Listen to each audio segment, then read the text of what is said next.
Search करें अवामी news. मुल्क भर की ताज़ा तरीन खबरों से बाखबर रहने के लिए सब्सक्राइब करें हमारे चैनल को और बेल आइकन ज़रूर दबाएं।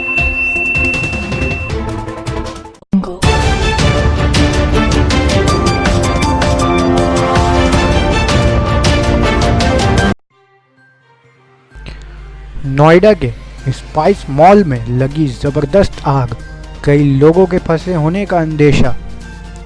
नोएडा वाक़या में स्पाइस मॉल की दूसरी मंजिल पर लगी आग, कई लोगों के फंसे होने का अंदेशा है।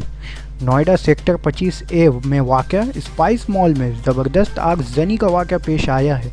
आग बुझाने की कोशिश लगातार जारी है और मॉल में कई लोगों के फंसे होने का अंदेशा भी जाहिर किया जा रहा है।